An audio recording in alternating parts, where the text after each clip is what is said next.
kita mulai saja ya secara resmi. Ya, kita akan punya waktu 100 menit, tetapi semoga tidak sampai 100 menit kita pakai gitu, karena asumsinya Anda sudah harus mempelajari dari PPT ataupun atau YouTube yang sudah dibagikan.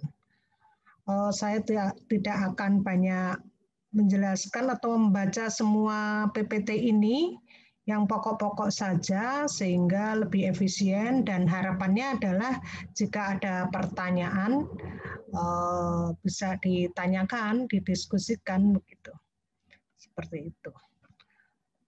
Baiklah, mata kuliah ini judulnya Pendidikan Orang Dewasa dan Manajemen Pelatihan, kodenya 310, artinya ini diberikan pada mahasiswa yang semester lebih tinggi, begitu. Koordinatnya Pak Dwi Sadono. Nah, jikalau ada apa-apa itu maksudnya ada masalah, bisa disampaikan di WA Group ataupun japri ke saya gitu ya. Nanti kalau terkait dengan hal yang harus diputuskan oleh koordinator ya akan saya sampaikan ke koordinator. Begitu. Karena Pak Dwi ini tidak di kelas ini kan. Jadi seperti biasa ya komunikasi kita cair saja gitu, nggak usah ada rasa-rasa nggak enak begitu, santai gitu. Oke, nah ini beberapa dosen yang akan mengatur tadi sudah saya sampaikan. Ini jelas kita ada di Senin gitu ya, jam 10 bersama Bu Siti Amanah saya. Kemudian mata kuliah ini apa saja sih yang nanti akan dipelajari? Tentu saja yang pertama Anda harus mempelajari tentang konsep, terminologi, teori-teori tentang POD gitu. Di situ dimulai dari tujuan pendidikan orang dewasa itu apa begitu. Untuk sebagai gambaran, kenapa disebut pendidikan orang dewasa ya, bukan pendidikan anak-anak gitu ya. Karena pada dasarnya pendidikan itu ada dua jenis. Yang satu yang disebut pendidikan orang dewasa, yaitu andragogi. Yang kedua adalah pedagogi. Pedagogi itu untuk anak-anak atau yang tidak berarti anak-anak itu anak-anak kecil saja ya. Maksudnya pedagogi itu pendidikan formal. Seperti yang Anda lakukan di kuliah ini. Jadi mulai formal dari SD sampai perguruan tinggi itu formal, semuanya sudah dibuat, disusun, kemudian dan murid hanya sekedar mengikuti dari kurikulum itu dan belum tentu dipakai di saat itu kan. Kenapa Anda belajar kimia kan untuk apa gitu? Tapi itu sebagai suatu bentuk dasar-dasar belajar itu pedagogi. Nah, kalau andragogi atau bahasa Indonesianya itu pendidikan orang dewasa itu berbeda dengan pendidikan pedagogi seperti tadi di sekolah itu. Jadi pendidikan yang seperti kursus begitu ya, yang ditujukan untuk memenuhi atau mengatasi masalah orang yang punya profesi tertentu atau orang dewasa secara umum gitu. Misalnya pengen bikin kue gitu, nggak perlu sekolah formal, tetapi langsung praktek bikin kue caranya bagaimana. Nah itu pendidikan orang dewasa. Itu salah satu contohnya begitu ya, sehingga pendidikan orang dewasa dan manajemen pelatihan itu kita gabungkan gitu, karena pelatihan sendiri itu satu bentuk pendidikan orang dewasa ya, pendekatannya dengan pelatihan,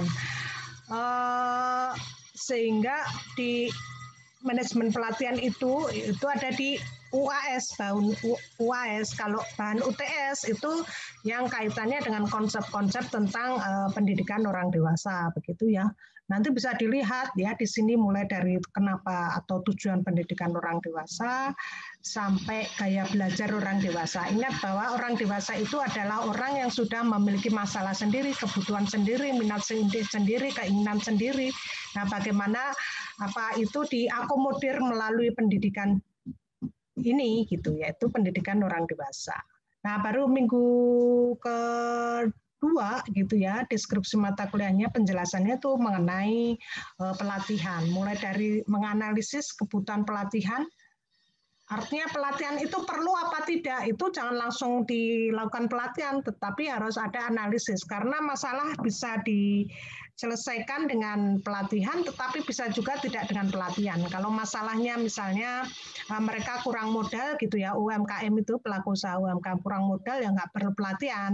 Tapi kalau permasalahannya adalah mereka tidak bisa mengakses modal, begitu, itu berarti diselesaikan dengan pelatihan atau karena dia tidak bisa memproduksi apa namanya hasil usahanya itu secara efisien, nah itu dengan pelatihan, apakah pelatihan tentang keuangan, pelatihan tentang inovasi dan seterusnya. Nah itu Anda akan pelajari di minggu-minggu kedua gitu, mulai dari ya ini tadi menganalisis kebutuhan pelatihan sampai mendesain kurikulum untuk melakukan pelatihan seperti itu. Dan saya pikir kemampuan Anda di mata kuliah ini itu sangat aplikatif, nanti bisa digunakan di setelah Anda lulus atau saat ini kalau Anda mengadakan pelatihan. Nanti akan Anda pelajari bahwa pelatihan-pelatihan yang selama ini dilakukan itu as usual ya, itu ternyata perlu ilmu gitu. Nah, itu di minggu kedua. Nah, harapannya setelah mengikuti mata kuliah ini, sama halnya dengan mata kuliah yang lain, tentu saja Anda bisa menjelaskan konsep, teori gitu ya tentang POD dan manajemen pelatihan. Di situ juga menjelaskan teori-teorinya, bahkan yang ketiga itu bisa menerapkan metode dan teknis pemberdayaan gitu ya. Ini nanti akan join dengan mata kuliah yang lain karena di KPM itu kan mata kuliahnya yang berbau-bau pemberdayaan, pengembangan masyarakat itu kan ada hampir di semua mata kuliah teori-teori konsepnya. Nah, ini termasuk di mata kuliah ini. Kemudian Anda mampu melakukan evaluasi. Nah, Anda bisa mengevaluasi kalau Anda tahu prinsip-prinsip dasarnya gitu. Mana yang seharusnya atau mana yang ideal dan mana faktanya. Nah, Anda bisa mengevaluasi kesimpulannya oh sesuai, oh tidak sesuai. Sehingga di awal-awal pertemuan itu Anda perlu belajar tentang konsep dan teori. Yang lain bisa bekerja sama harapannya Anda untuk mengelola kegiatan pelatihan dan bisa juga untuk mengambil keputusan apa terkait dengan data dan informasi suatu program pendidikan orang dewasa. Intinya itu. Kemudian, nah kenapa perlu belajar pendidikan orang dewasa dan manajemen pelatihan? Tadi sudah sedikit saya singgung bahwa begini, dalam kehidupan sehari-hari semua orang, semua individu gitu pasti menghadapi masalah, begitu. Nah, guna menghadapi masalah seseorang kan harus bisa beradaptasi dengan masalah tersebut. Nah, proses beradaptasi dengan masalah tersebut orang harus belajar begitu. Sekali lagi yang dimaksud dengan belajar jangan hanya dipersepsikan belajar di sekolah ya, tetapi belajar untuk memahami, belajar untuk mengambil keputusan apa yang terbaik begitu terkait dengan masalah-masalah yang dihadapi begitu. Apalagi di masa kontemporer atau masa sekarang ini kan permasalahan semakin banyak yang disebabkan oleh faktor eksternal. Jadi yang jelas-jelas dan dibahas kita alami dan banyak orang bahas itu adalah masalah COVID ini. Akan menimbulkan banyak masalah. Misalnya terjadinya PHK begitu. Kesulitan untuk berusaha. Nah, itu kan masalah dan itu dihadapi oleh individu, yaitu orang-orang dewasa kan. Nah, bagaimana dia bisa beradaptasi dengan perubahan itu ada proses pembelajaran di dalam dirinya. Sehingga arahnya kenapa kita perlu mempelajari POD itu ke sana.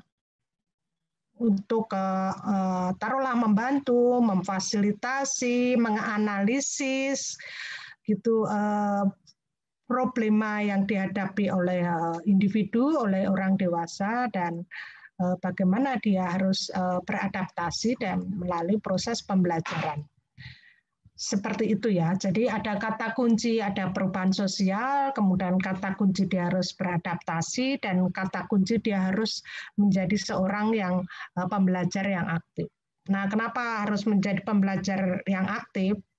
Kalau tidak ya dia tidak bisa beradaptasi, akhirnya akan stres, depresi, dan bunuh diri karena ketidakmampuan untuk beradaptasi dengan perubahan itu. Ada istilah bahwa lifelong education, jadi memang sepanjang hayat itu manusia belajar. Kalau di agama Islam ada hadis ya, belajar itu dari buayan sampai akhir hidupnya, itu cocok. Kalau bahasanya PBB itu long life education, seperti itu. Sehingga di sini ditulis POD dan MENPEL mata kuliah ini dibutuhkan untuk memfasilitasi individu. Itu ya, ada istilah juga di PBB itu education for all. Jadi pendidikan tidak hanya diberikan kepada anak-anak yang sekolah atau mereka yang bisa mengakses pendidikan dari SD sampai perguruan tinggi, tapi semua orang, termasuk misalnya petani, begitu. Penyuluhan itu salah satu pendekatannya adalah dengan pendidikan orang dewasa karena dia sifatnya kan non formal. Gitu. Sehingga bagaimanapun penyuluhan masih sangat dibutuhkan bagi petani karena education for all.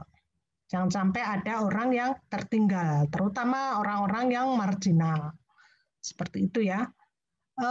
Nanti kalau ada pertanyaan bisa ditanyakan sajalah. Seperti itu rasionalitasnya, saya nggak usah baca banyak-banyak ini. Dan tadi ya, setelah mengikuti kuliah, MENPEL mahasiswa diharapkan mampu menjalankan, tadi sudah. Nah, kaitannya dengan pemberdayaan masyarakat, pendidikan orang dewasa ini. Jadi sekali lagi bahwa education for all, pendidikan untuk orang dewasa itu sebenarnya sangat penting, terutama bagi masyarakat atau komunitas yang tidak berdaya. Yang tidak berdaya itu misalnya tadi mereka yang miskin, mereka yang tertinggal, mereka yang difabel, kelompok-kelompok perempuan yang mengalami ketidakadilan dan ketidaksetaraan. Kemudian ya kelompok-kelompok masyarakat yang ada di bawah gitu ya, yang mengalami permasalahan-permasalahan di hidupnya karena struktur atau kebijakan yang tidak tepat dan sebagainya lah, banyak hal lah ya. Nah itu diperlukan kegiatan pendidikan bagi mereka. Gitu. Yang contohnya adalah bagaimana misalnya seseorang dari pelosok desa tidak bisa bekerja, kemudian terpaksa harus menjadi TKI atau terutama TKW ya, TKW ke luar negeri kan.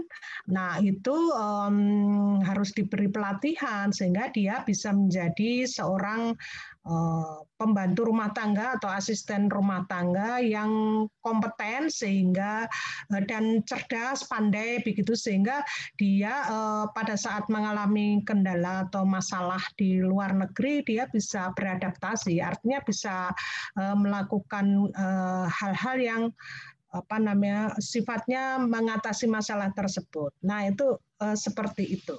Jadi sangat penting pendidikan orang dewasa ini kaitannya dengan pemberdayaan masyarakat.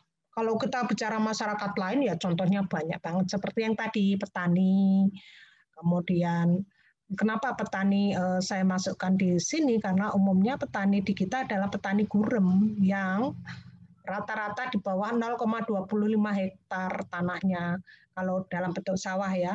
Nah itu paling panen hanya 2 kali atau sekali. Dan itu hanya untuk cukup makan sendiri. Kalau untuk kehidupan membiayai hidupnya dia harus cari kerja yang lain dan itu pekerjaan lain tidak mudah. Artinya ya dia terjerat di kemiskinan seperti itu. Nah ini pentingnya pendidikan orang dewasa. Membuat mereka menjadi lebih pandai, lebih pintar, lebih menjadi cerdas, Kemudian yang jelas adalah bisa mencari solusi-solusi mengatasi masalah-masalah kehidupannya. Oke, itu sih bahasa sederhananya ya, tapi tertulisnya seperti ini. Oke, nah terus materi yang akan Anda dapatkan dan kita bahas bersama-sama nanti, ya tentu saja di minggu ini itu penjelasan kontrak perkuliahan, rasionalitas dan secara perkembangan PUD. Rasionalitas tadi sudah saya jelaskan.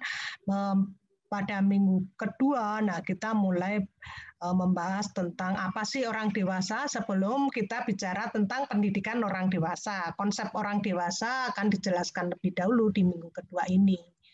Gitu. Nanti akan banyak Anda belajar juga konsep-konsep psikologi banyak di sini. Kemudian bab atau minggu ketiga tentang masalah umum, kerja dan pendidikan POD, kemudian keempat perspektif psikologis gitu ya, bagaimana pertumbuhan psikologi sampai menjadi orang dewasa, mulai dari anak-anak itu ada teori-teorinya. Mungkin yang pernah Anda dengar Freud ya, tulisannya Freud itu ya, itu salah satu dari teori-teori psikologi. Nah, bisa jadi Anda dapatkan di psikologi sosial, tapi ini konteksnya berbeda. Psikologi yang ada di mata kuliah ini dengan yang di psikologi sosial. Kalau psikologi sosial itu lebih mengarah bagaimana orang harus misalnya bersikap gitu ya, karena faktor sosial atau faktor lingkungan di sekitarnya gitu, sehingga bisa jadi orang satu kelompok masyarakat itu punya sikap yang sama gitu karena satu orang ke orang nular dan seterusnya begitu tuh di psikologi sosial. Nah, kalau di psikologi ini adalah pendekatannya lebih ke individu. Jadi individu seseorang psikis ya, mental seseorang itu bagaimana perkembangannya gitu.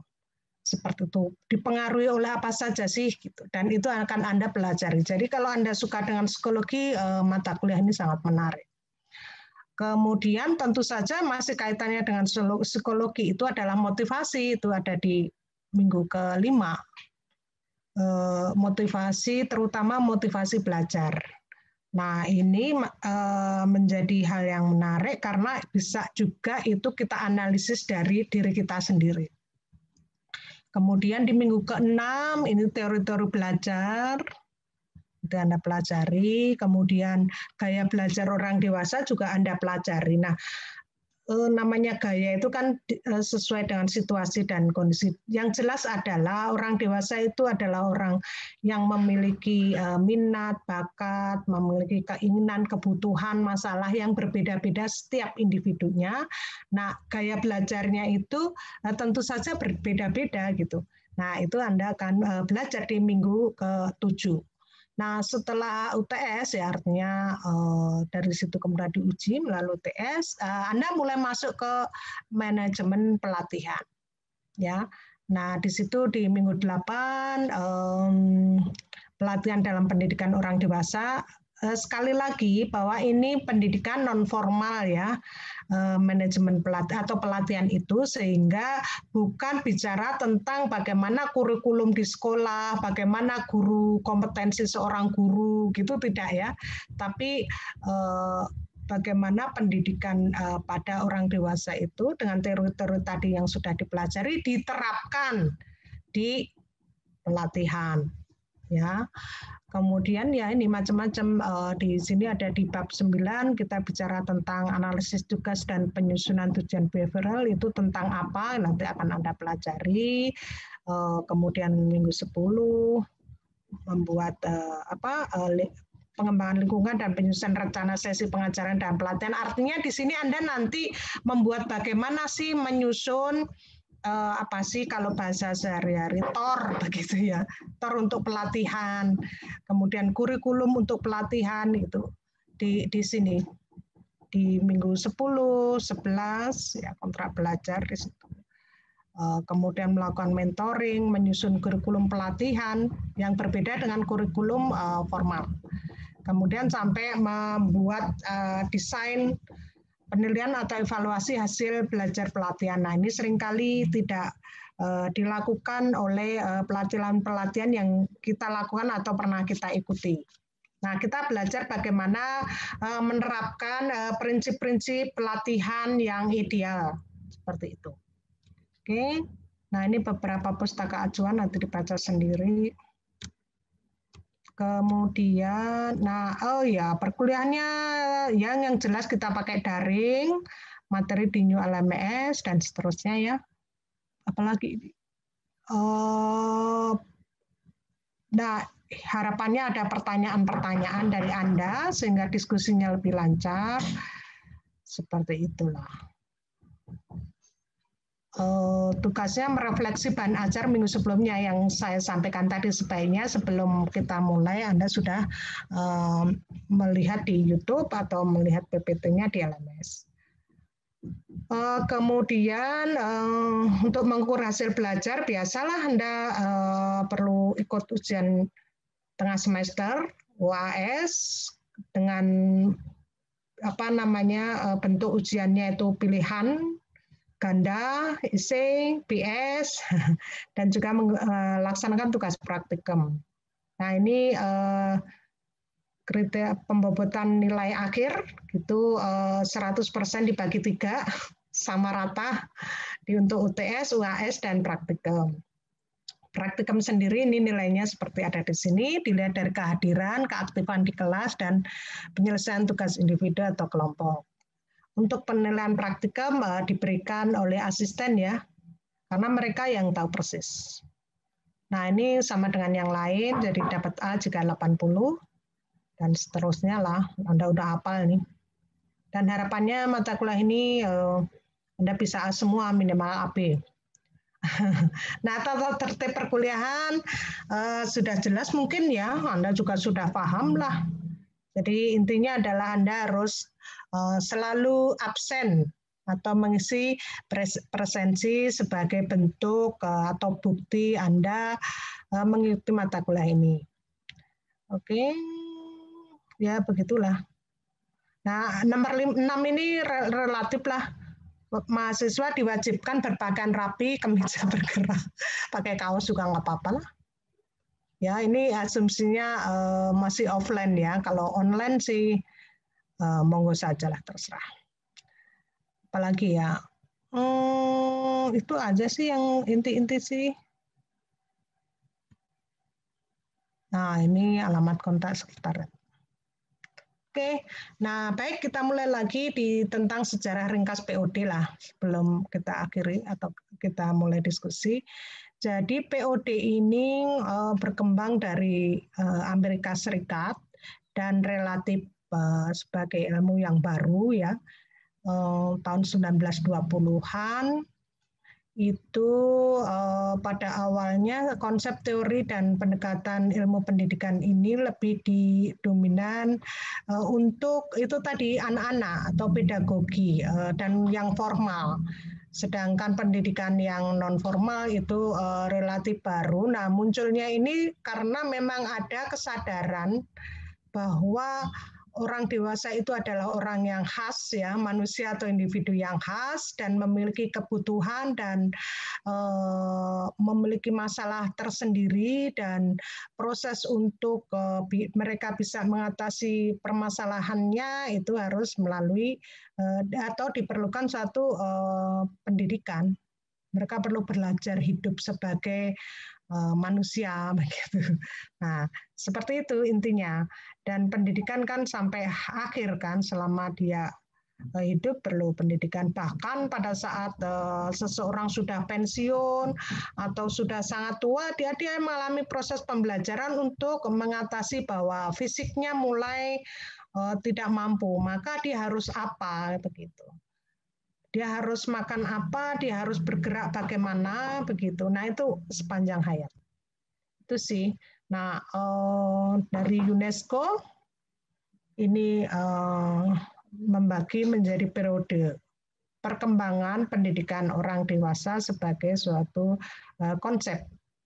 itu dimulai dari Perang Dunia Kedua gitu, dan banyak masalah yang muncul akibat dari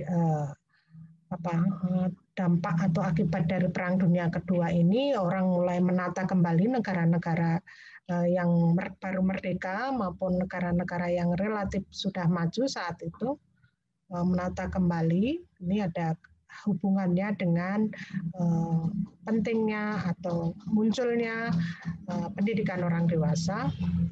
Kemudian tahun 60-76, nah ini setelah mulai agak reda dari proses dampak dari perang dunia kedua tadi, maka muncullah istilah lifelong education. Seperti itu, pendidikan sepanjang hayat. Nah, itu di periode 1960-1976.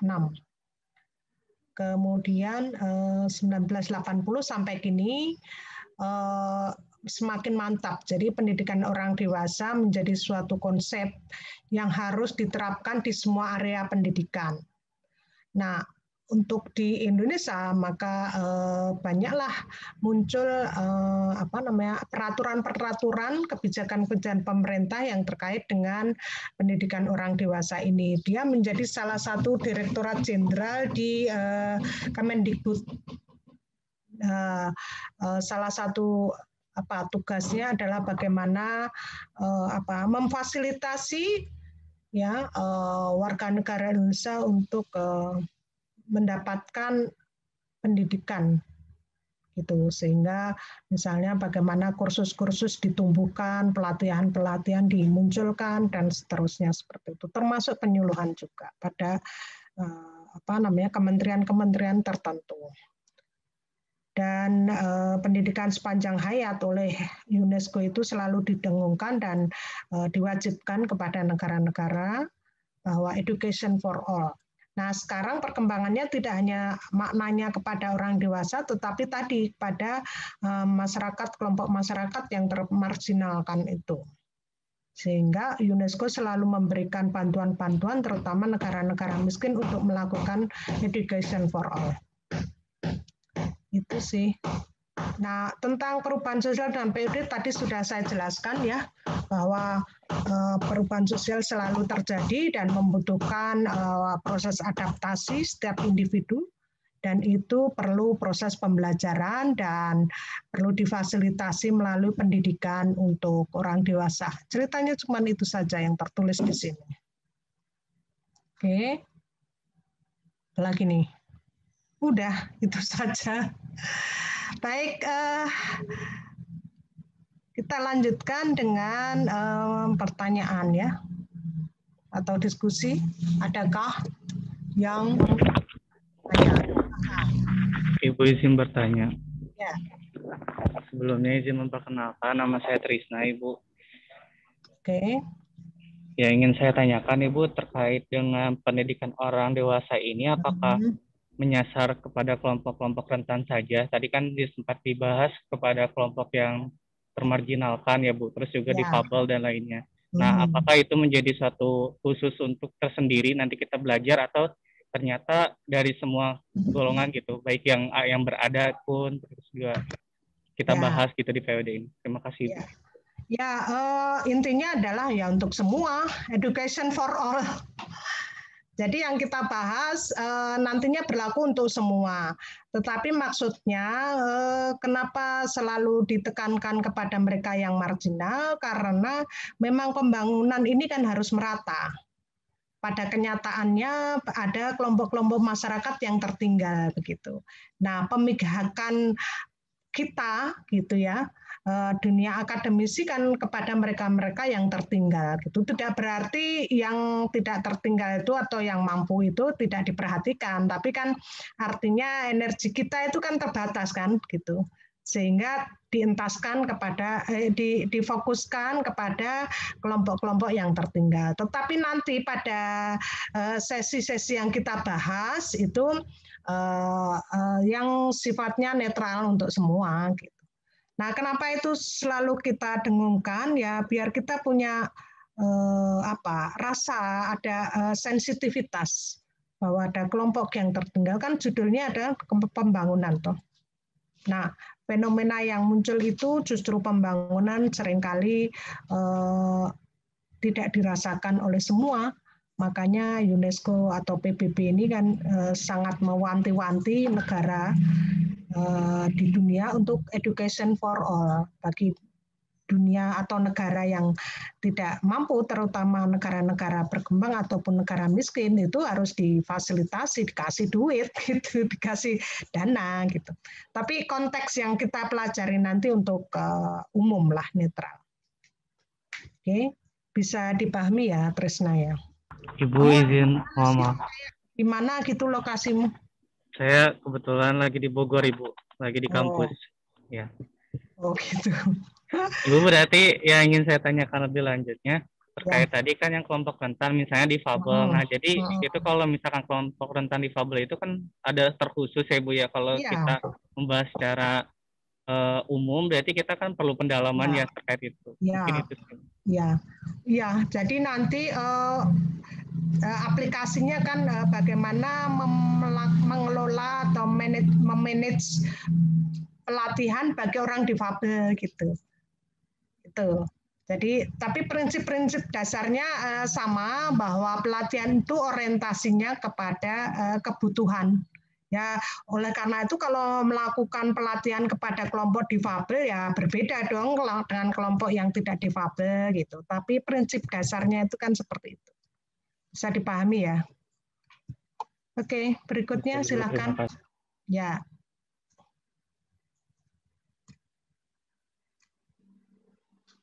Konon katanya kalau aktif dikasih nilai lebih loh. Tapi itu yang ngurus bukan saya. Maksudnya yang ngurus kakak kelas Anda atau teman Anda yang jadi host atau asisten. Lumayan kan dapat bonus nilai. Silakan.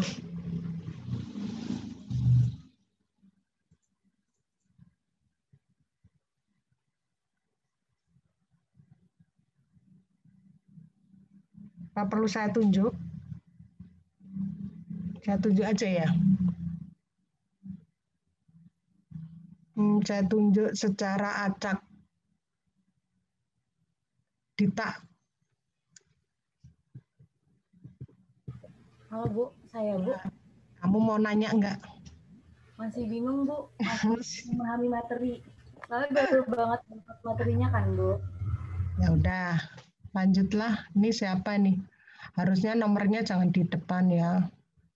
Ini siapa namanya ini? Wah, nggak sekelihatan ya, doh. Ini 341946.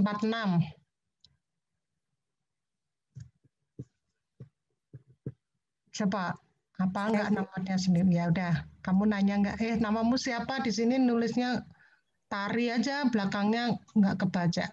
Nama saya Tariza, Bu. Oh iya. Semua ada pertanyaan. Kedengeran ya, Bu? Ya, kedengeran jelas. Sebenarnya saya mau nanya ini sih Bu, dari tadi kan saya merhatikan penjelasan Ibu, tapi saya pengen nanya lebih lanjut tentang nanti implementasi ke depannya tentang materi perkuliahan ini itu kemana gitu Bu, apa yang bisa kita terapkan di kehidupan sehari-hari. Itu sih Bu. Makasih Bu.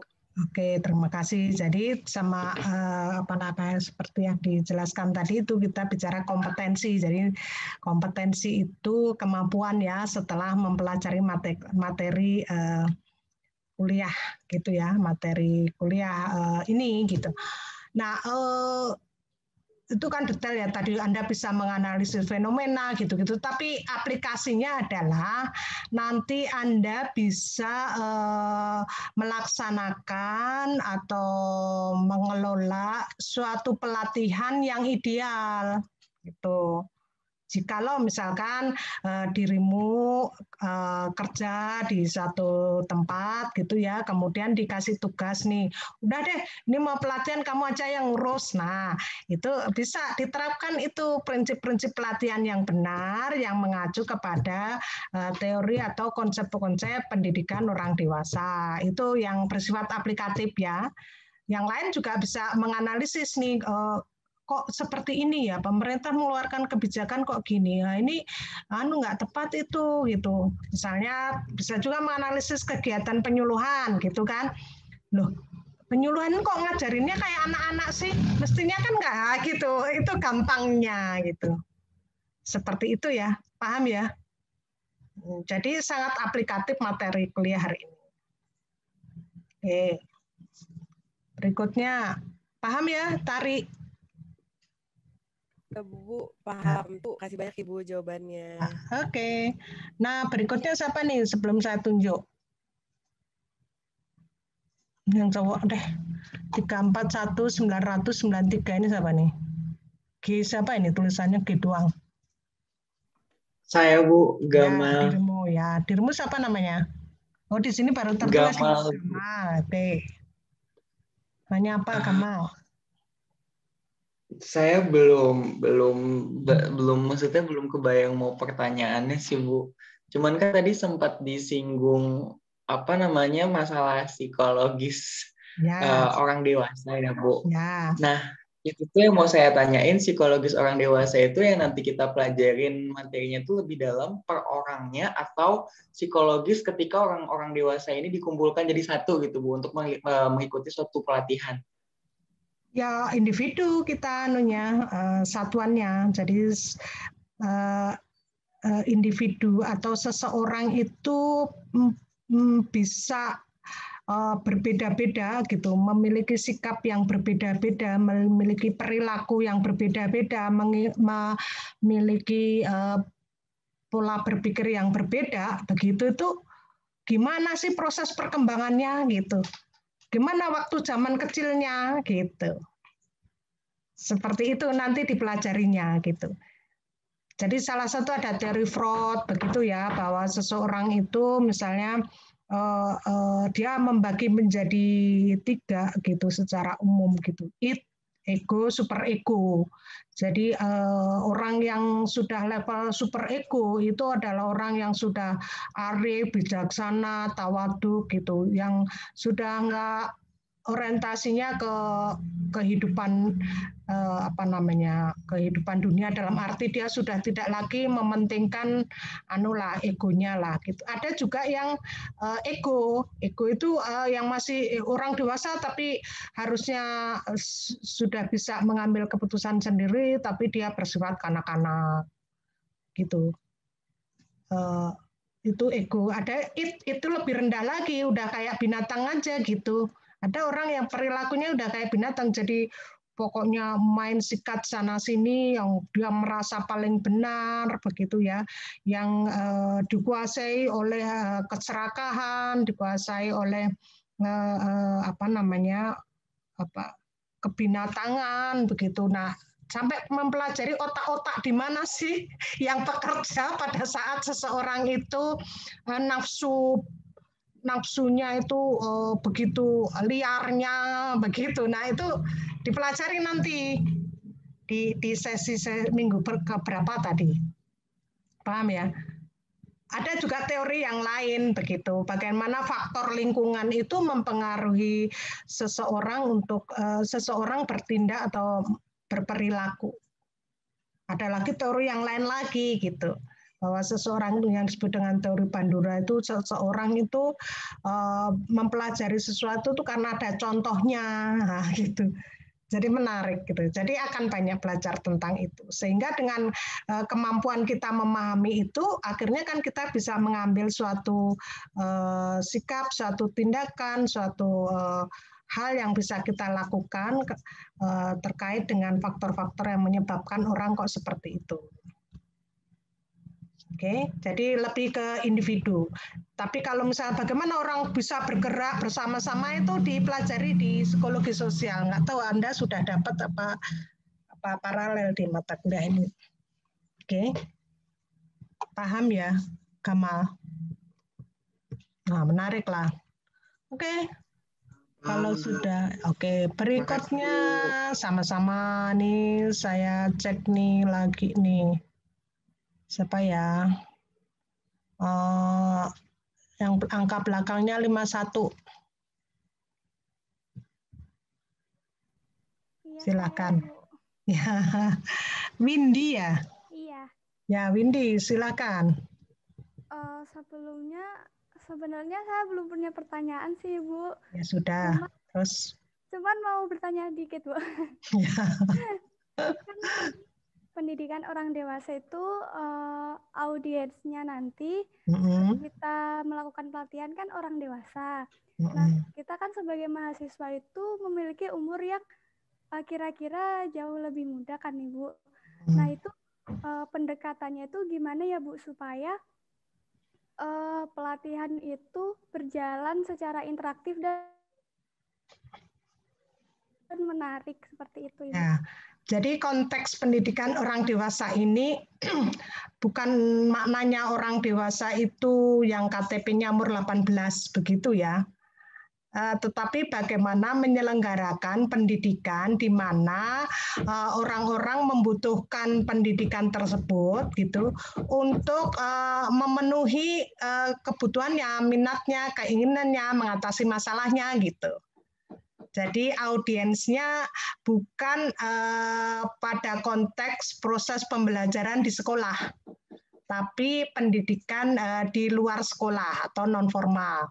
Ya bisa jadi bahasa Inggris begitu pesertanya bisa jadi kan beragam ya, mulai dari anak-anak, umur anak-anak sampai orang dewasa. Tapi itu bisa diterapkan di situ. Jadi konteksnya tidak hanya pada orang dewasa yang umurnya 18 tahun, tetapi orang-orang yang membutuhkan pendidikan di luar pendidikan formal. Misalnya kursus menjahit gitu kan bisa saja kan putus sekolah gitu. Orang-orang yang harusnya usia sekolah seperti Anda, tetapi karena dia tidak bisa mengakses kuliah, nah, maka dia udahlah kursus menjahit saja nanti biar bisa masuk pabrik garment. Nah, itu juga gitu. Konteksnya lebih ke sana. Tetapi untuk memahami sebelum diterapkan sana kan harus tahu orang dewasa itu seperti apa itu di sesi-sesi awal gitu. Untuk membedakan yang tadi yang anak-anak tadi gitu. Tapi nanti penerapannya adalah pendidikan orang dewasa itu adalah pada pendidikan non formal. Paham ya? Oke, ya pertanyaan yang bagus walaupun tidak dipikirkan sebelumnya. Jadi jangan khawatir lah gitu harus. Jadi kalau menurut saya itu kalau kuliah itu jangan siap dengan pertanyaan karena kalau siap dengan pertanyaan nanti nggak memperhatikan penjelasan yang lain, tapi hanya penjelasan yang fokus di pertanyaanmu itu gitu. Itu strateginya gitu. Ya, paham ya? Jadi nggak usah khawatir lah kalau belum menyiapkan pertanyaan, karena kalau menyiapkan malah repot. Oke, ini siapa nih yang angka nomornya 14 nih? Silakan. Saya, Bu. Ya, Jessica ya, silakan Jessica.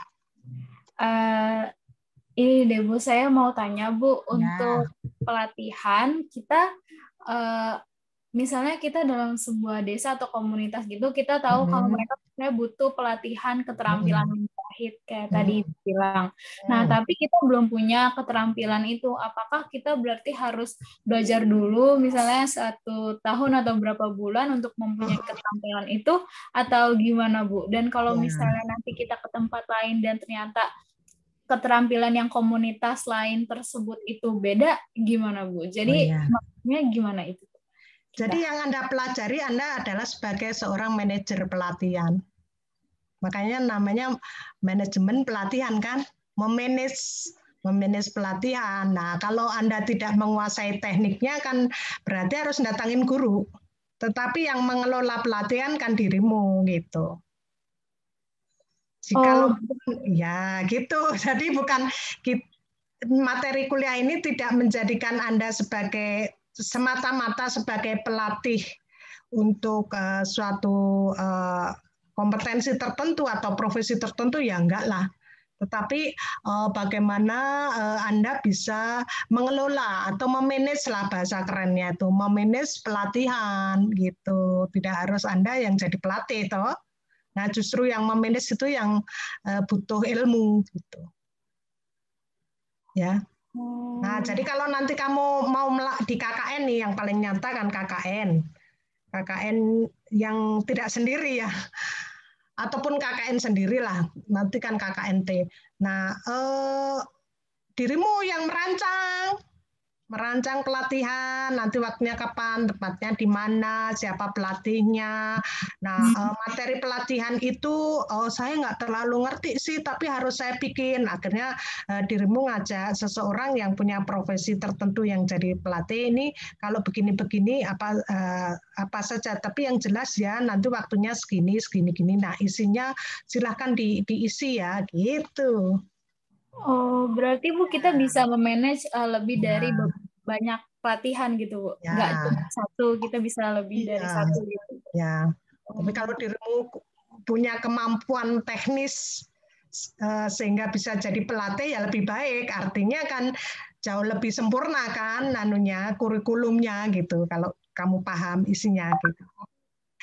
Tidak semata itu, lebih kepada bagaimana mahasiswa itu punya kompetensi untuk melakukan pelatihan, mengelola pelatihan. Paham ya? Paham, Bu. Paham. Oke, berikutnya siapa yang mau nanya lagi nih? Coba lagi, Bu. Ya, sama-sama. Ini siapa ini yang belakangnya? Ibu, izin bertanya, Bu. Oh ya, sok, mangga. Siapa? Ya, nama saya Bagas, NIM 61.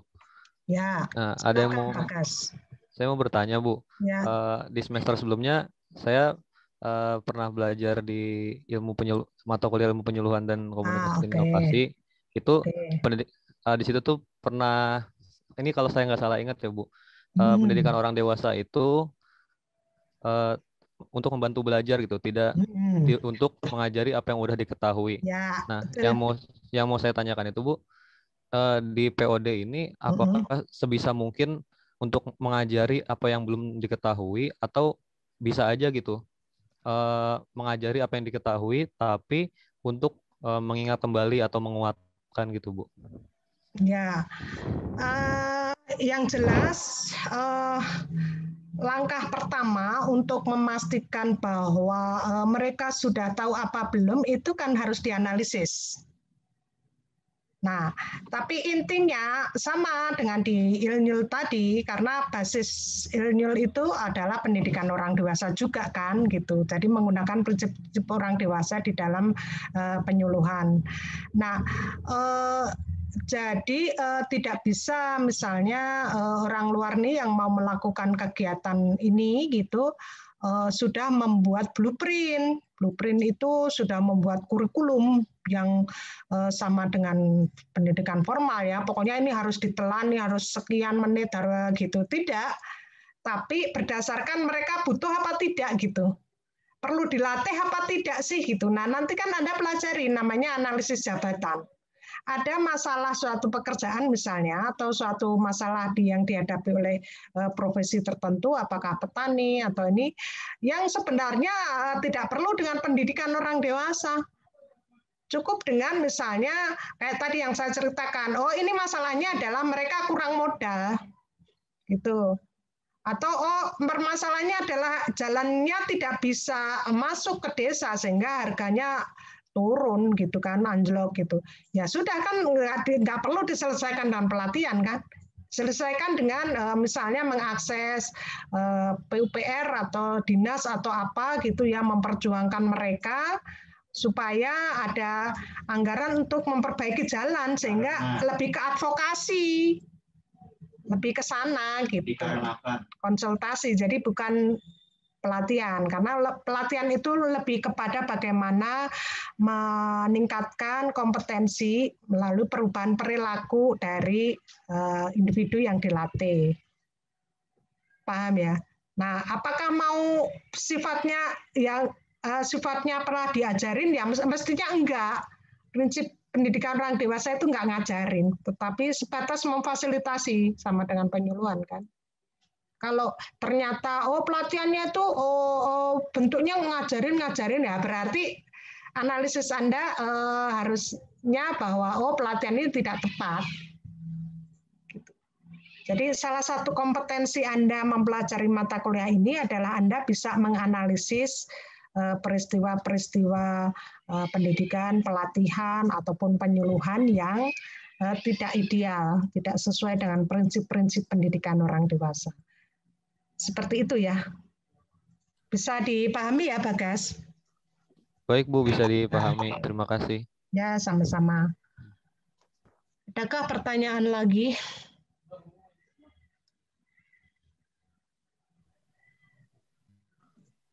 Saya izin bertanya, Bu.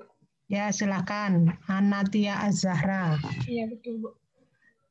Kalau di PPT kan pas ngebahas sejarah itu ada pengertian yang ada saling ketergantungan antara individu dan masyarakat. Individu itu bukan seorang pewaris kebudayaan yang pasif. Itu maksudnya apa? Oh, maksudnya individu itu adalah manusia yang punya pikiran sendiri, toh, punya kemauan sendiri, punya individual will atau keinginan sendiri. Jadi dan dia tidak cukup hanya memperoleh proses pembelajaran itu dari warisan, karena misalnya yang warisan itu artinya yang diajarkan oleh orang tuanya. Bagaimana yang nyata itu kesulitan orang tua mendidik anaknya karena perbedaan generasi kan. Nah, nggak bisa lagi prinsip-prinsip pendidikan yang orang tua terima ini diterapkan ke anaknya gitu, sama persis dengan yang pernah dia warisi atau dia peroleh dari orang tuanya. Jadi tidak bisa seperti itu gitu. Pendidikan itu harus disesuaikan dengan perubahan-perubahan. Nah, untuk kasus orang-orang atau individu yang memiliki dewasa, artinya memiliki kemauan sendiri, memiliki keinginan sendiri, itu dia harus beradaptasi, harus belajar untuk bisa mengatasi masalah-masalah sendiri, karena kalau dengan ilmu orang tuanya udah nggak cocok lagi gitu. Paham tidak? Nah, itu makanya belajar sepanjang hidup, karena sepanjang hidup itu dia mengalami perubahan-perubahan, dan itu tidak cukup kalau hanya ilmu yang dia peroleh. Dia harus belajar namanya belajar itu kan sesuatu hal yang baru. Ada proses yang baru di dalam pikirannya gitu. Oh, ternyata begini ya. Oh, ternyata. Nah, itu kan proses belajar. Nah, pendidikan orang dewasa itu memfasilitasi orang-orang yang harus belajar. Karena kalau nggak belajar kan dia nggak bisa beradaptasi dengan kehidupan. Akhirnya apa? Depresi, gitu. Ya, bisa ya dipahami. Nah. Terima kasih, Bu. Ya. Maksudnya tadi yang belajar itu yang sepanjang hidup tuh maksudnya kayak gitu ya, Bu? Ya, karena sepanjang hidup dia mengalami perubahan. Makanya kalau saya misalnya orang tua itu selalu belajar karena kan terkaget-kagetan dengan perubahan mendidik anak misalnya, itu kan sama dengan dirimu juga waktu SMP, waktu SMA, waktu sekarang kan berubah. Nah, itu ada proses pembelajaran sepanjang hidup. Oke. Silakan, ada pertanyaan lain? Ibu izin bertanya. Ya, ini Nurusifa ya? Iya, Bu. Ya.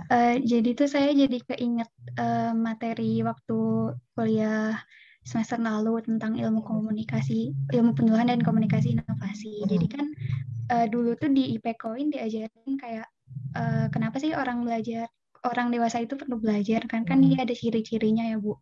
Kayak mereka tuh harus tahu kenapa mereka harus belajar, terus mereka juga otonom, bisa mengatur diri sendiri, punya pengalaman hidup. Nah, sebenarnya yang pengen saya tanyain itu gimana sih, Bu, pendidikan orang dewasa yang efektif supaya bisa sesuai sama ciri-ciri orang dewasa belajar itu. Terima kasih. Iya. Nah, taruhlah misalnya aplikasinya di pelatihan ya. Pelatihan itu tidak harus tadi misalnya prinsipnya harus memahami bahwa setiap individu itu punya pengalaman hidup masing-masing gitu kan. Setiap orang yang diajarkan itu punya masalah tersendiri gitu.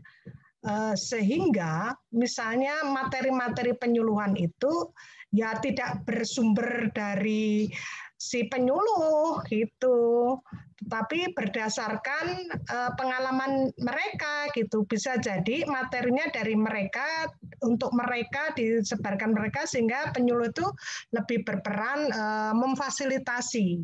Nah, kalau diterapkan di pelatihan, itu sumber informasi atau